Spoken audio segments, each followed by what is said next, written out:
Samantha from Scrapmaster's Paradise. Today for traditional Christmas week, I'm making a snowy card. I'm doing a different technique using some metallic ink, and I've got an image to use.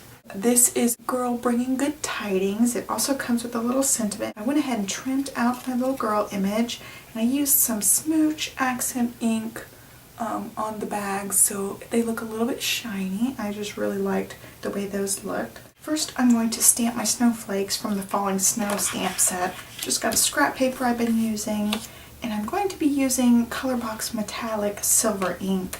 I tested this out a little while ago on this paper and it looked really good. I just like the look, and their metallic pigment inks dry pretty quickly, so you don't have to worry too much about smudging them or anything.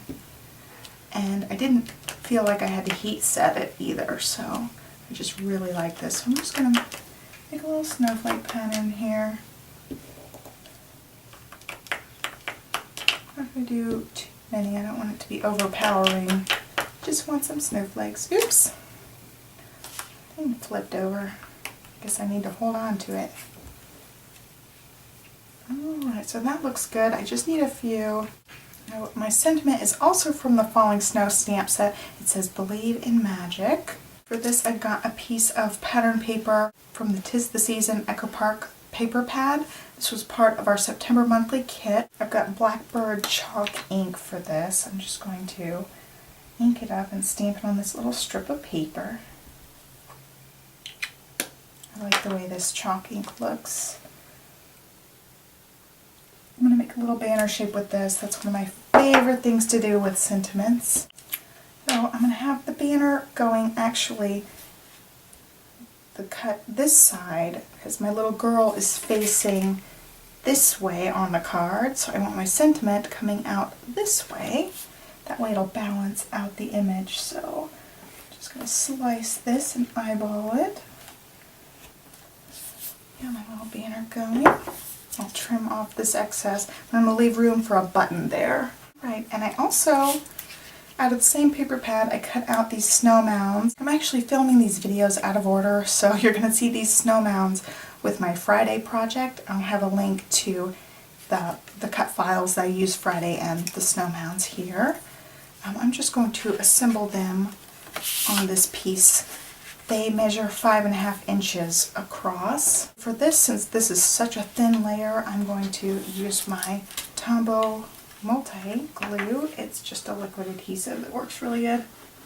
I want these lined up together, but they don't actually need to line up at the bottom. I just want no gaps around the snow mound, so you can see they actually aren't lined up at the bottom. That's totally okay.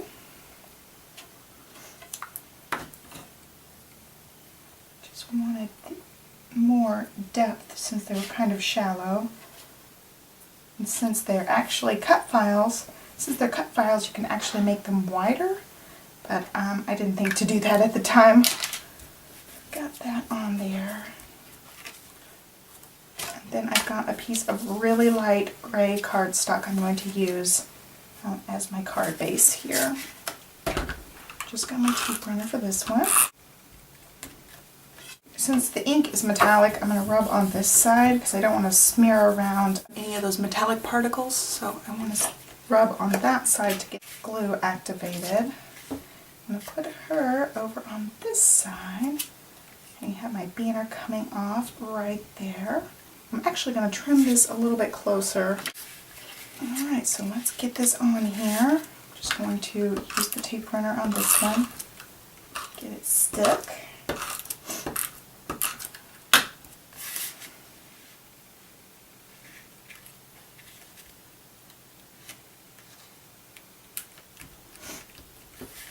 And same with this one.